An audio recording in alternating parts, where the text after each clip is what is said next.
At about 3:30 p.m. on Saturday the 29th of April, the operational commander of the British forces, Brigadier General W.H.M. Lowe, accepted the unconditional surrender of Pierce. The moment was captured by a picture that Lowe was careful to ensure circulated around the world. The meeting between Lowe and Pierce had been arranged by nurse and Commandant member Elizabeth O'Farrell, who had earlier braved the dangers of stepping out of cover in the vicinity of 16 Moore Street in order to approach the British forces. She subsequently took the surrender order around to various rebel strongholds. For this, General Lowe wrote a note on her behalf, stating that Miss Elizabeth O'Farrell was of great assistance in voluntarily accompanying a staff officer to various rebel commandants, and I trust that this may be taken into consideration at any future date. This note did not spare O'Farrell from being strip-searched and imprisoned. Theo Dorgan is a poet, novelist, prose writer, editor, essayist, and translator. He has written libretti and documentary film scripts and is a broadcaster on radio and television. His most recent collection of poems, 9 Bright Shiners, was awarded the Irish Times Poetry Now Prize 2015.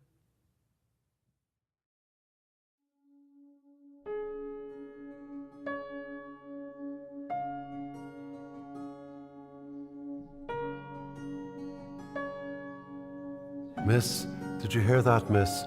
What Commandant Connolly said? A boy oblivious to the leg wound I am binding.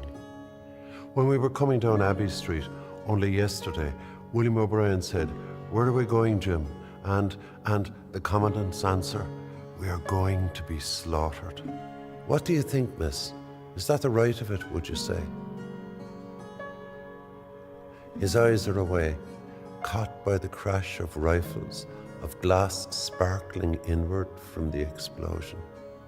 He would not hear me if I answered, having just discovered that all of this is actually happening, and to him, here and now. The women bring tea in a bucket, brisk and efficient, smoke-bothered, filthy and cheerful. Dead men piled to the side, we try not to look at them or to breathe when we go near. The wounded, we draw deeper inside, we do what we can to ease their pain. Beside me, an old volunteer reloads, perhaps with bullets I smuggled in. He stands, takes aim, fires. A figure drops outside Cleary's, spasms and flattens out. The flames are struggling to take hold upstairs. The noise, the roar. I had not expected the noise, the stink, the filth of it. Blood, cordite, the toilet blocked. Black plaster dust everywhere. Connolly beckoning to Pierce, their bare heads together. A smouldering beam thuds down behind them. Flames lick the air. Break out through Moore Street. Send out the women under a flag. Crowbar and pickaxe work. Save what we can. We won't save you, I think. Keep my counsel. The long retreat inside ourselves has begun. Thunder outside as another building falls, the guns walking their hell steadily towards us. Fire is their answer to our stubborn persistence. They could starve us out if they wished, but some demon drives them. They want we should burn for the sin of pride, rebels against their divine order. To prevent further slaughter. The words are agreed, scrawled out by lamplight. This morning we watched a father and his child waving a soiled bedsheet, gunned down as they ran from shelter. They will not fire on a woman. I mean to remember the man who said that, one of the few poor innocents left. Gathered all I had been until now, my time on earth, stood, smoothed my skirts, pinned up my hair, pierced by the stretcher, sought my eyes. Now, Liz, be of good heart. This is not defeat. We've made a good beginning now. We've carried it to here.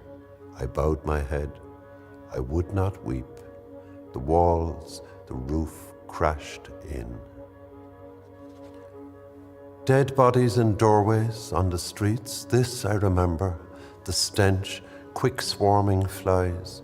And not just soldiers, volunteers, yes, but ordinary men and women, and children too. My God, the children. I was too horrified to feel fear, but I walked on, a cold prickling like electricity on my skin, walked under the guns, seeing madness in some eyes. I felt strange to myself, pushed out onto a nightmare stage, but rage steadied me when some aide threatened to shoot me. His superior, grim, unbending, severe in his terms, I drew on my own cold reserves.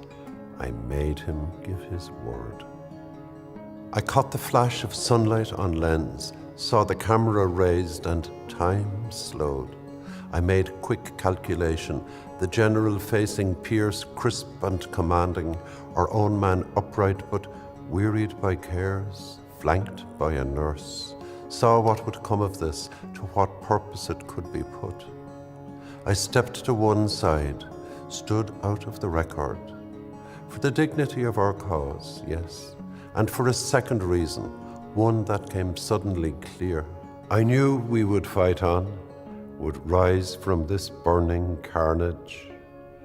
I saw no reason the enemy should have my image. I held myself out of their history to make my own.